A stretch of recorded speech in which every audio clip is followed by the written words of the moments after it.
బట్టతలతో బాధపడుతున్నారా? ఆధునితనమైన పద్ధతిలో hair transplantation చేయబడును. Face clinic, Hyderabad. నమస్తే, నేను Keshav. Welcome to Suman TV. ఆంధ్రప్రదేశ్లో ఎన్నికల వాతావరణం పతాక స్థాయికి చేరుతున్నటువంటి పరిస్థితి. 99% నియోజకవర్గాలకు సంబంధించినటువంటి అభ్యర్థుల ప్రకటనలు పూర్తయ్యాయి. అలానే ప్రాంతాల వారీగా క్యాన్వాసింగ్ కూడా విస్తృతంగా జరుగుతుంది. ప్రధాన రాజకీయ పార్టీలన్నీ కూడా ప్రచార పర్వంలో ముందుకు దూసుకుపోతున్నటువంటి పరిస్థితి. అయితే ప్రజాక్షేత్రంలో ఎవరికి బలం ఉంది, ఏ ప్రాంతంలో, ప్రధానంగా ఉమ్మడి జిల్లాల వారీగా చూసినప్పుడు ఏ జిల్లాలో ఎవరి పట్టు ఎంత, ఇచ్చినటువంటి అభ్యర్థులందరికీ కూడా బీఫామ్స్ వస్తాయా, వీళ్ళే బరిలో నిలిస్తే ఫలితాలు ఎలా ఉండబోతున్నాయి, ఈ అంశాలపైన ప్రతి ఒక్కరిలోనూ ఆసక్తి నెలకొని ఉన్నటువంటి పరిస్థితి.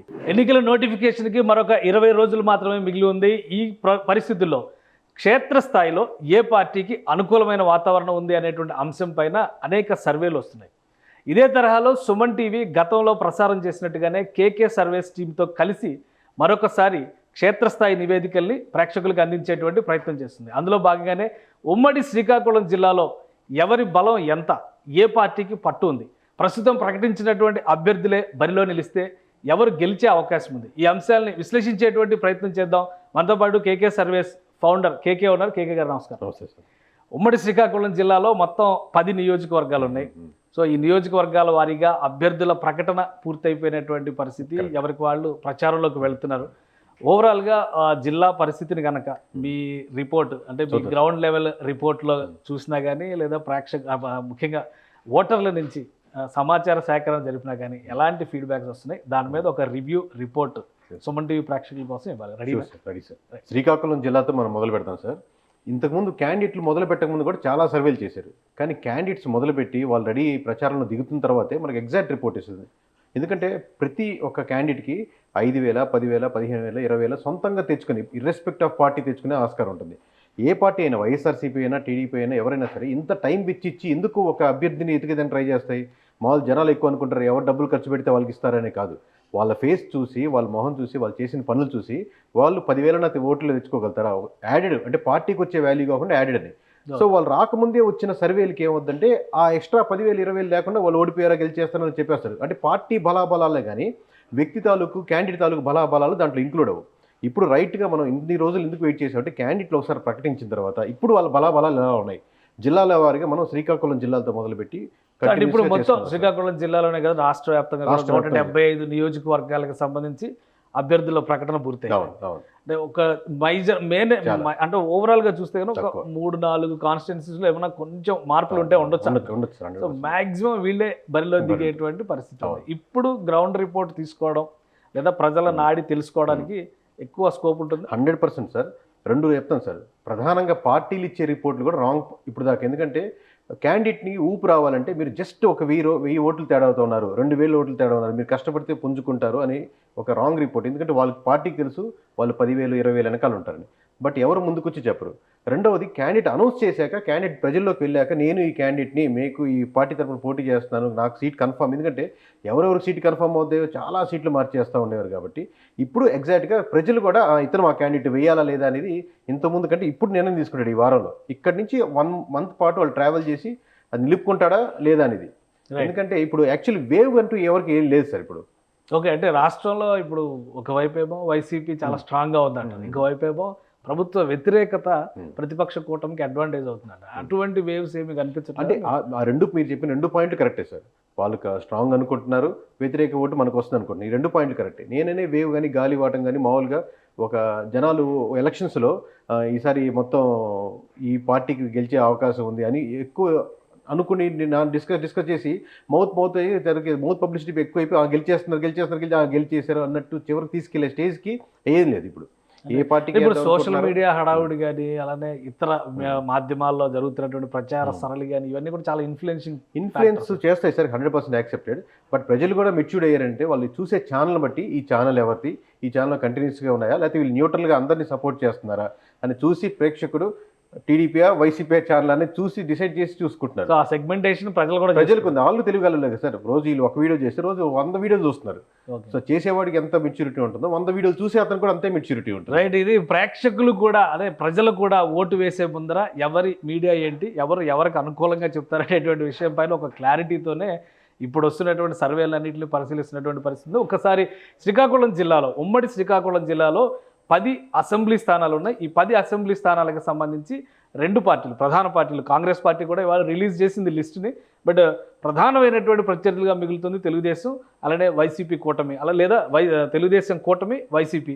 సో ఆ కోణంలో చూస్తే కనుక ఉమ్మడి శ్రీకాకుళం జిల్లాలో వచ్చేటువంటి 10 నియోజకవర్గాలు ఇవి: ఇచ్చాపురం, టెక్కలి, ఆమదాల వరుస, నరసన్నపేట, పలాస, పాతపట్నం, శ్రీకాకుళం, ఎచ్చెల్ల, రాజాం, అలానే పాలకొండ నియోజకవర్గం. ఇందులో మొదటి 7 నియోజకవర్గాలు కూడా చాలా క్లియర్గా శ్రీకాకుళం లోక్సభ స్థానం పరిధిలోకి వచ్చేటువంటి నియోజకవర్గాలు.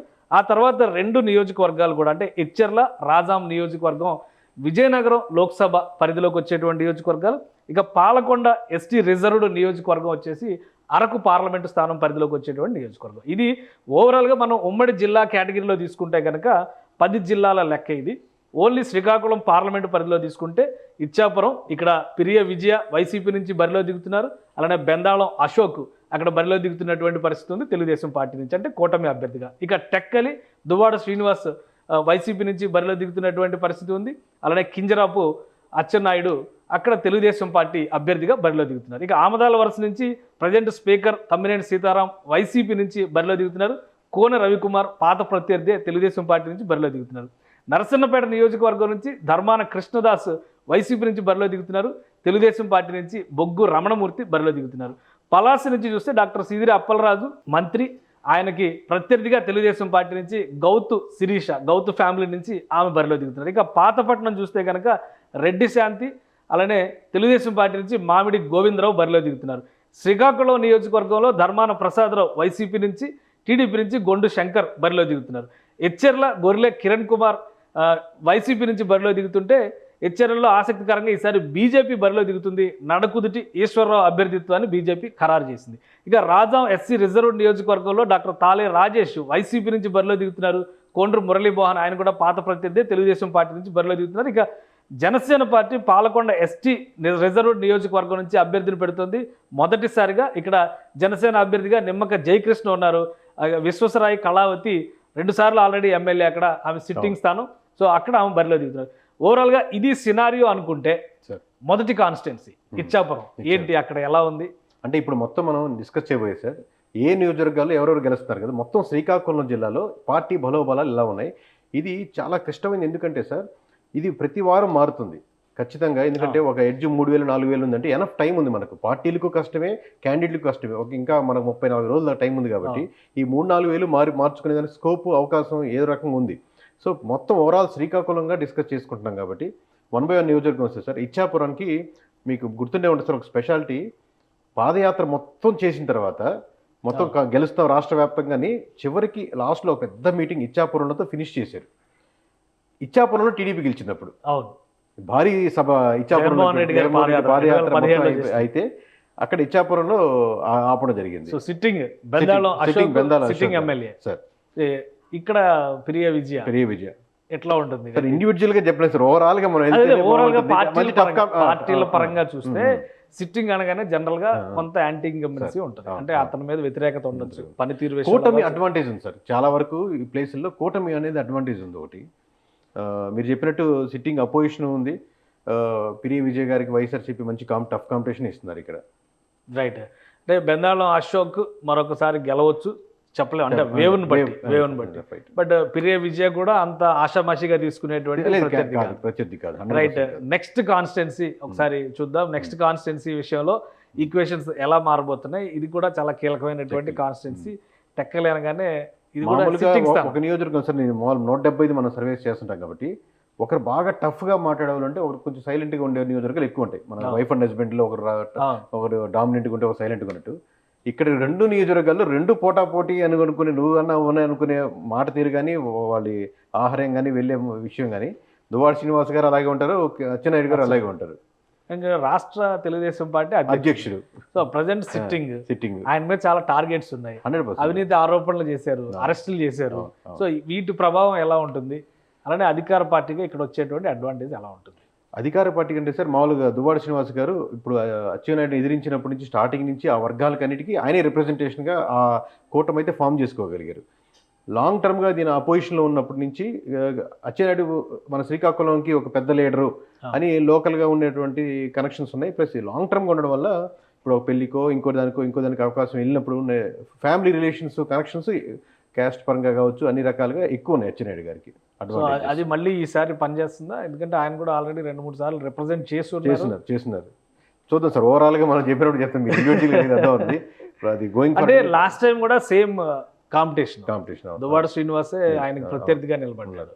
సో లాస్ట్ టైం కలిసి రానివి ఈసారి మెరుగుపరుచుకునే ఏమైనా ఉన్నాయా? అవకాశం ఉంది సార్, అవకాశం ఉంది.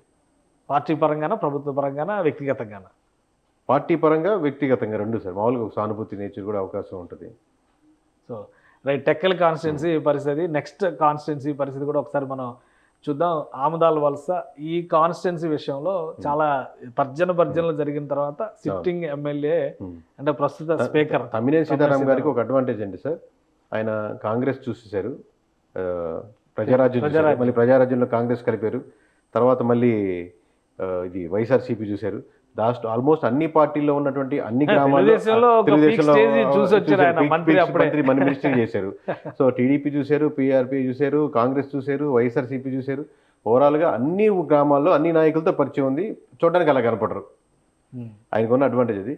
కోన రవికుమార్ టీడీపీ కాబట్టి ఇప్పుడు అపోజిషన్లో ఉండి కొంచెం మంచి పోటీ ఇచ్చేదానికి ఆస్కారం ఉంది సార్. జనరల్ గా ఏపీలో ఒక ట్రెడిషన్ ఉంది, అంటే ఏపీ అని కాదు, కంబైన్డ్ ఏపీలో ప్రజెంట్ ఇప్పుడు తెలంగాణలో కూడా అదే సిచ్యుయేషన్ వస్తుంది. ఈవెన్ ఏపీలో కూడా సేమ్ రిఫ్లెక్ట్ అయింది.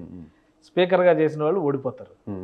అవును సార్, స్పీకర్ది మామూలుగా ఇప్పుడు మన నాదెండ్ల మనోహర్ కానీ కిరణ్ కుమార్ రెడ్డి గారు కానీ అసలు కంటెస్ట్ చేయాలి. ఆ తర్వాత ఎలక్షన్స్ ఇమేజ్ వచ్చాక ఇప్పుడు మన వెంకయ్య నాయుడు గారికి ఎట్లా డౌన్ ఫాల్ అయిపోయారు తర్వాత అన్నట్టు హై క్యాడర్ ఏపీ స్పీకర్ గా, తెలంగాణలో కూడా స్పీకర్ గా చేసిన వాళ్ళు ఓడిపోయారు లాస్ట్ టైం ఎలక్షన్స్ లో. సో ఈసారి అంత కోయిన్సిడెన్స్ అంటే తమ్మినేని సీతారాం గారి సీటు డిసైడ్ చేసేటువంటి విషయంలో కూడా చాలా జాప్యం జరిగింది. కోయిన్సిడెన్స్ బలపరిచేలాగే ఉంది సార్, చూడాలి మరి రిజల్ట్. కోన రవికుమార్ పరిస్థితి ఏంటి? లాస్ట్ టైం సేమ్ కంటెస్టెంట్ చాలా స్వల్పంగా ఓడిపోయిన పరిస్థితి. అదే ఆ కోయిన్సిడెన్స్ ని బలపరిచేలాగే ఉంది. ఇంకా టైం ఉంది కాబట్టి తమ్మినేని సీతారాం గారు పుంజుకుంటారా లేదనేది చూడాలి సార్. ఇంకా సో ఇంకా అయితే ఆ వేవ్స్ అయితే అప్పుడే మనం చెప్పలేం కానీ, బట్ ఏంటంటే సిచ్యుయేషన్స్ అయితే అలాగే ఉంది. రైట్, నెక్స్ట్ కాన్స్టిట్యున్సీ కూడా ఒకసారి మనం చూద్దాం. 3 కాన్స్టిట్యున్సీస్ అయినాయి ఇక్కడ. 4వది నరసన్నపేట, ఇక ధర్మాన బ్రదర్స్ ఇక్కడ నుంచి మొదలవుతుంది. ఖచ్చితంగా సార్, మామూలుగా 99% ఛాన్సెస్ కృష్ణదాస్ గారు కానీ మామూలుగా ధర్మాన ప్రసాద్ గారు కానీ ఇద్దరు ఓడిపోయేదానికి ఎక్కువ ఛాన్సెస్ ఉన్నాయి సార్ ప్రస్తుతానికి ఈ రోజు ఈ క్షణానికి.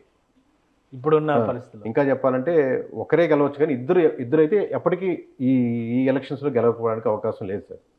అంటే ఇప్పుడు ఈ 15 రోజుల నుంచి 20 రోజుల క్యాంపెయిన్ లో చేంజ్ చేసినా కానీ అయితే మటుకు ఇద్దరు గెలవరు. ధర్మాన ప్రసాద్ రావు గారు కూడా కొద్దిగా డిఫరెంట్ స్టేట్మెంట్స్ ఇస్తున్నారు.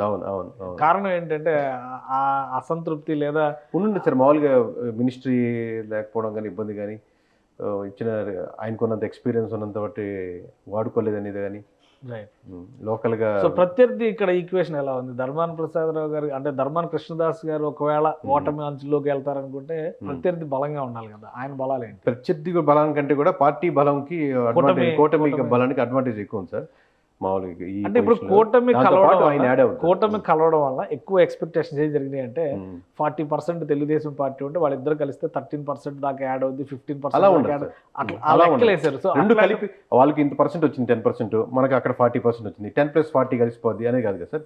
ఈ మధ్యలో ప్రతి విలేజ్ లో ఎమ్మెల్యే అన్న అతను లోకల్ లీడర్లతో కలుసుకుంటా ఉంటాడు, మాట్లాడుకుంటా ఉంటాడు, మళ్ళీ తనను చేర్చుకుంటా ఉంటాడు.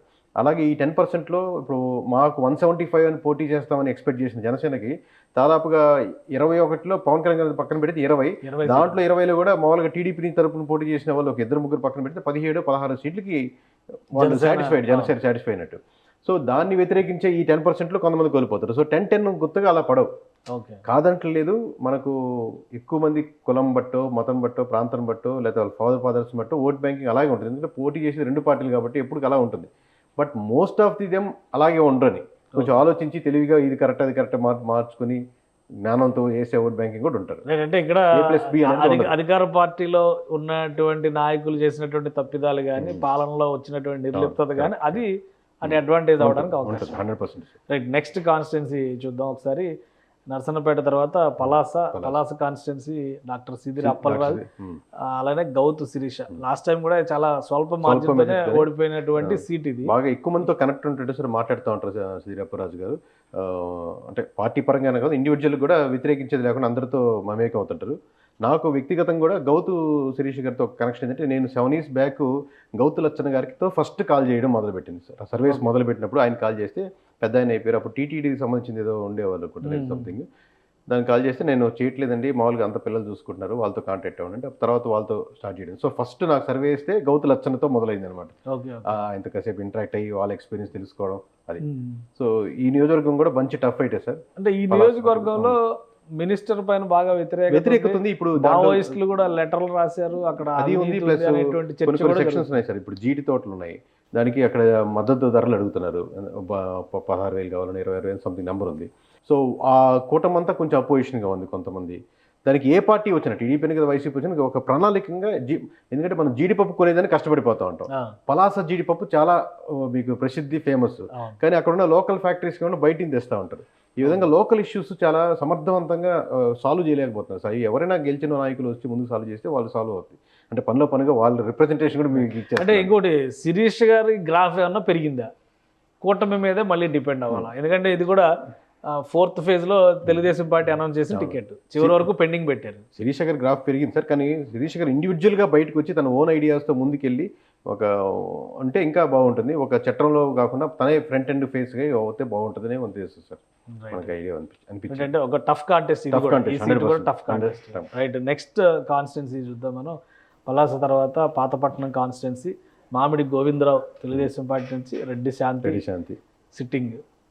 So tough competition sir. ఇది కూడా టఫ్ కాంపిటీషన్ ఉంటుంది ఓవరాల్గా. ఇది ఓవరాల్ గా చెప్పినప్పుడు మీకు చెప్తాను సార్. ఇంక్లూడ్ అంటే ఏంటి టఫ్ కాంపిటీషన్ అంటే లాస్ట్ లో చెప్పే నెంబర్. ఏపీలో ప్రజల మైండ్ సెట్ కూడా ఎలా ఉందంటే అన్ని చాలా టఫ్ గా ఉంది, అన్ని టఫ్ గా ఉంది. ఎవరు వస్తారు? లాస్ట్ లో మీకు చెప్పే నెంబర్ చెప్తే ఆ టఫ్ కాంపిటీషన్ నిజంగా శ్రీకాకుళం జిల్లాకు ఉందా లేదని చెప్తారు. ఇప్పుడు మనం ఏది ఇండివిజువల్ గా రివీల్ చేయట్లేదు కాబట్టి మీరు చెప్పింది నాకు ఇబ్బందికరంగా ఉంది, అడగాలని ఈ ఓపెన్ గా చెప్పాలి. ఏముందో నాకు నెంబరు వీళ్ళు ఎంత. అంటే మీకు గ్రౌండ్ రిపోర్ట్ లో వచ్చినటువంటి అంశాలపైన డిస్కస్ చేసి రేపు అభ్యర్థులు కూడా ప్రచారంలో వాళ్ళ మెలకువలు, మార్పులు, చేర్పులు, ఎడిషన్స్, డిలీషన్స్ చేసుకుంటారు. అందుకనే చేశారు. సో అంటే ఇక్కడ టఫ్ కాంపిటీషన్ పాతపట్నం కాన్స్టిట్యున్సీలో కూడా. సరే, ఓకే, నెక్స్ట్ కాన్స్టిట్యున్సీ చూద్దాం మనం. పాతపట్నం, శ్రీకాకుళం జిల్లా మొత్తం మీద టఫ్ కాంపిటీషన్ లేదు సార్. ఓకే, మళ్ళీ మధ్యలో ఆపి క్లారిఫై చేస్తాను. కానీ ఇప్పుడు మీరు చెప్పినట్లు 5 కాన్స్టిట్యున్సీలు అట్లా మీరు ఓవరాల్ గా వెళ్ళినప్పుడు ఇప్పుడు అయిపోయిన తర్వాత మీకు అసలు రిపోర్ట్. సో ఇదేంటి, ధర్మాన ప్రసాదరావు గారు వచ్చారు శ్రీకాకుళం, ధర్మాన ప్రసాద్ శంకర్ గారు వచ్చారు. సో ఈ పాత రైవల్సే అందరూ కూడా, వీళ్ళంతా కుటుంబ పరంగా కూడా ఆ రైవల్. శ్రీకాకుళం మొత్తం ఒక 8-9 కుటుంబాలు మధ్య జరుగుతుంటుంది. వాళ్ళు ఆ తరం మీద మాక్సిమం ప్రతి నియోజకవర్గం మీరు చూస్తే అబ్జర్వ్ చేస్తే అదే మారుతూ ఉంటుంది. మాక్సిమం 1-2 నియోజకవర్గాలు మినహాయింపు చేస్తే మిగతా అన్ని వాళ్ళే. సో ఇక్కడ ఏంటి పరిస్థితి ఏంటి? ధర్మాన ప్రసాదరావు గారు ఎందుకు డిఫరెంట్ స్టేట్, పైగా వైసీపీ లిస్ట్ ఆయన అనౌన్స్ చేశారు. అలాంటిది ఆయనే వైసీపీ గుర్తు ఎవరికి తెలియదు, ఇంకా ప్రజల్లోకి తీసుకెళ్లాలంటున్నారు. ఏంటి 10 ఏళ్ల తర్వాత ఈ డిస్కషన్ ఎందుకు వస్తుంది? లిస్ట్ లో లేకుండా వెళ్తారేమో వాళ్ళ భయం ఉందేమో మరి. అంటే అటువంటి ఆలోచన కూడా ఉండి టఫ్ కాంపిటీషన్ సార్. ఇందాక చెప్పినట్టు మళ్ళీ సార్ ధర్మాన ప్రసాద్ అంటే బీఫామ్ చేతికి అందే వరకు ఎవరికి గ్యారంటీ లేదు అది. సో సీనియర్ అన్ని చూసేసారు, రాజకీయం కొత్త కాదు, కష్టంగానే ఉంది సార్ మామూలు ఇదైతే మటుకు.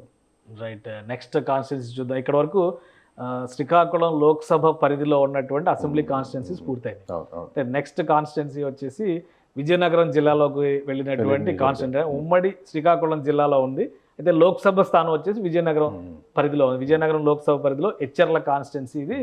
పొత్తులో భాగంగా కూటమిలో బీజేపీ మొదటిసారిగా ఈ సీటు తీసుకుంది. నడకుదిటి ఈశ్వరరావు అక్కడ కొంచెం కాస్ట్ కాంబినేషన్స్ కూడా డిఫరెంట్ గా ఉన్నాయనేటువంటి మాట వచ్చింది కాబట్టి బీజేపీ ఆ సీట్ అనౌన్స్ చేసింది. ఇక్కడ గొర్రెల కిరణ్ కుమార్ వైసీపీ నుంచి. ఒకటి మెచ్చుకోవచ్చు సార్, మామూలు ఎక్కువ చంద్రబాబు నాయుడు గారిని మామూలుగా దిట్టని రాజకీయంగా ఆలోచిస్తారు. కానీ ఏ సీటు పొత్తులో వేరే వాళ్ళకి ఇవ్వాలి, ఏ సీటు మనం టీడీపీ ఉంచుకోవాలనే దాని మటుకు క్లారిఫైగా దానికి ఎత్తు ఫలించింది అనుకోవచ్చు సార్. ఇందాక మీరు చెప్పిన నియోజకవర్గాలంతా టీడీపీ వర్సెస్ వైసీపీ. ఓకే, ఎందుకంటే టీడీపీతో బాగా ఫేవర్గా ఉంది, వైసీపీ దాన్ని పోటా పడుతుంది, గెలవచ్చు ఓడిపోవచ్చు, అది మనం డిస్కస్ చేద్దాం తర్వాత. ఇక్కడ ఎన్ని నియోజకవర్గాలు వైసీపీ స్ట్రాంగ్ నియోజకవర్గాలు. ఓకే, ఈ నియోజకవర్గాల్లో బీజేపీ కానీ నెక్స్ట్ రాబోయే మీకు జనసేన కానీ ఈ సీట్లు వాళ్ళకి కేటాయించడం జరిగింది.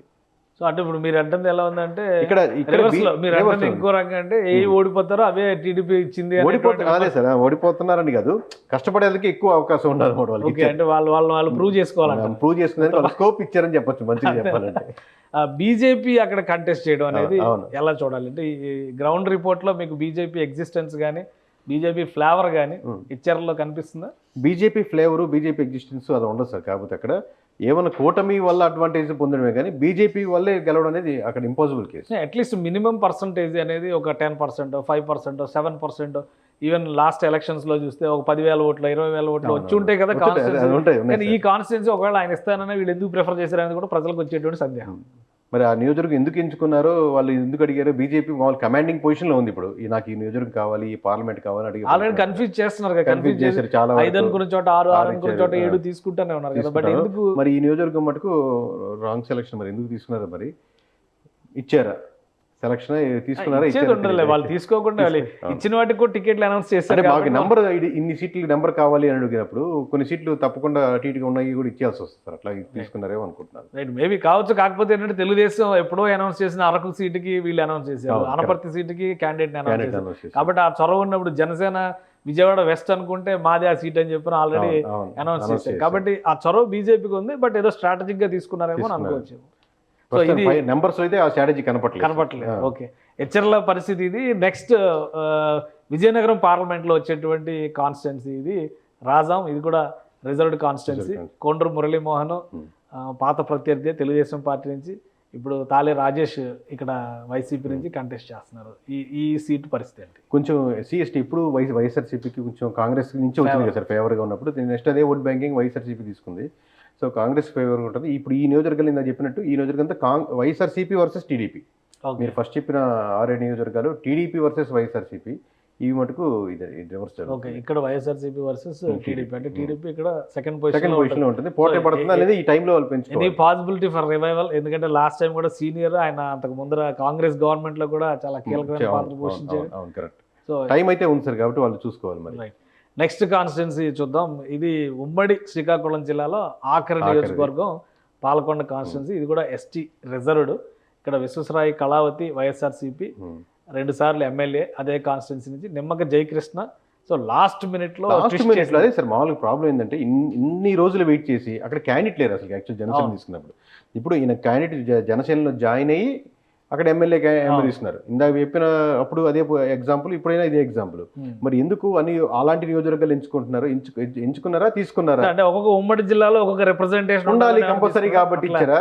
ఇక్కడ కూడా ఉంది సార్ వైఎస్ఆర్సీపీ పాలకొండలో మీకు వైఎస్ఆర్సీపీ వర్సెస్ బీజేపీ ఉన్న లాస్ట్ 2 ఎలక్షన్స్ కూడా కూటమి ఉన్నప్పుడు కూడా గెలిచింది.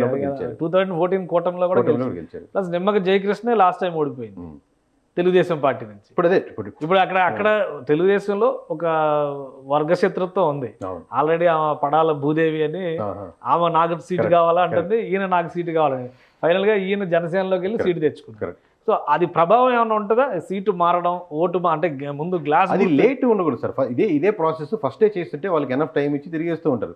ఇప్పుడు ఎంతైనా టీడీపీ అడ్వాంటేజ్ ఉంటుంది, కూటమి అడ్వాంటేజ్.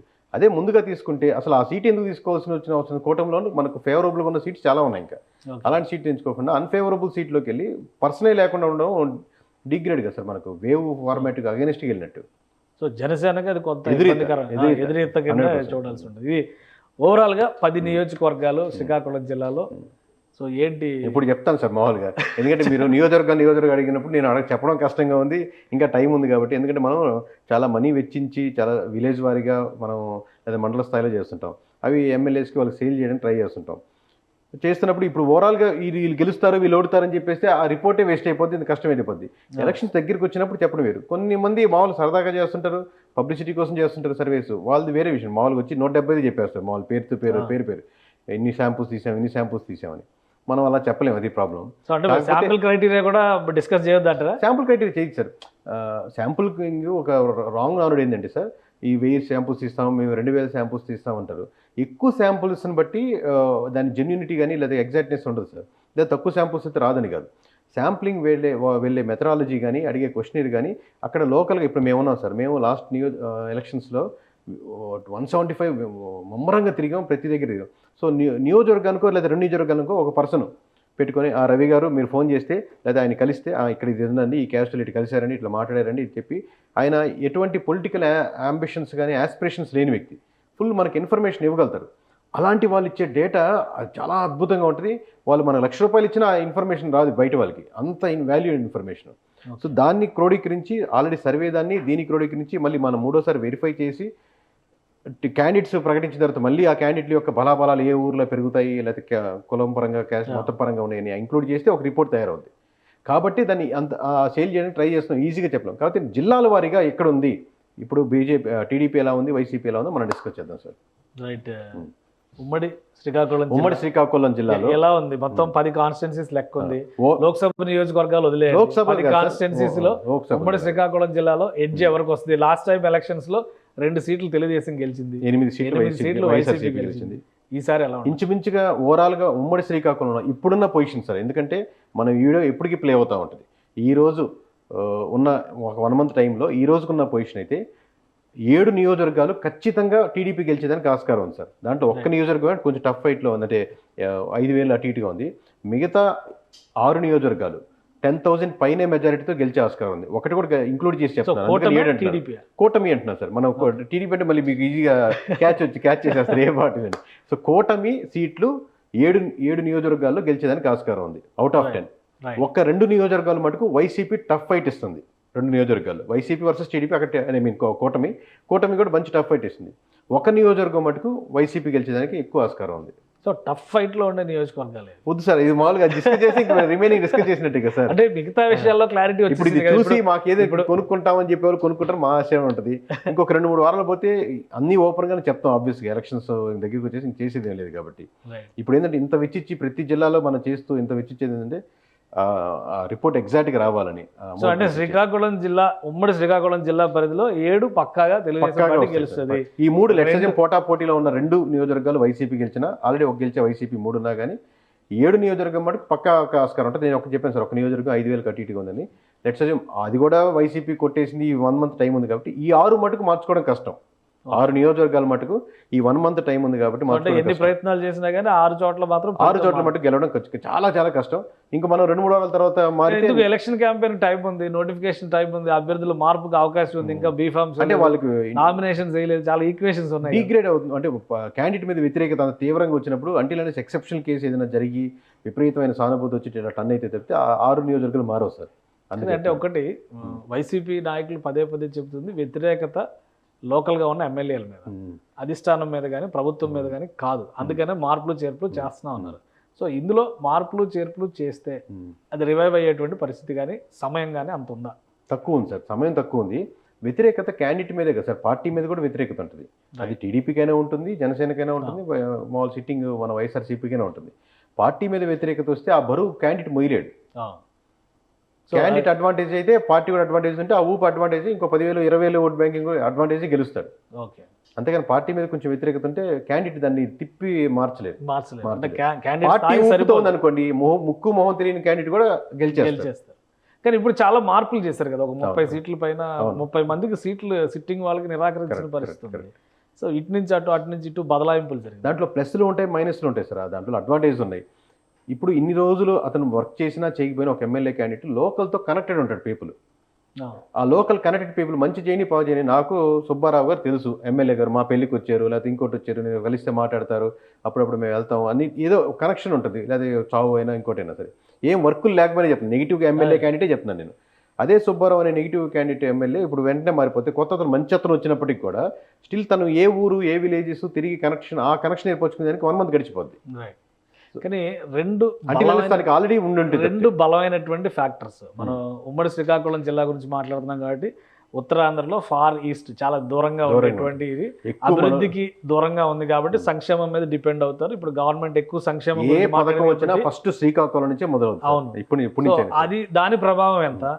రాజధాని తీసుకొచ్చి విశాఖలో పెడతాం, ఉత్తరాంధ్ర అభివృద్ధి చెందుతుంది అన్నారు. దాని ప్రభావం అవేమి పనిచేయవా? మీరు శ్రీకాకుళంలో మటుకు రాజధాని డిస్కషన్ కన్సిడరేషన్ ఆ టైప్ డిస్కషన్ లేదు సార్. అసలు మా దాంట్లో రిపోర్ట్లు అయితే మనకు ఆ ఓట్ బ్యాంకింగ్ తారుమారు చేసే అంత డిస్కషన్ లేదు.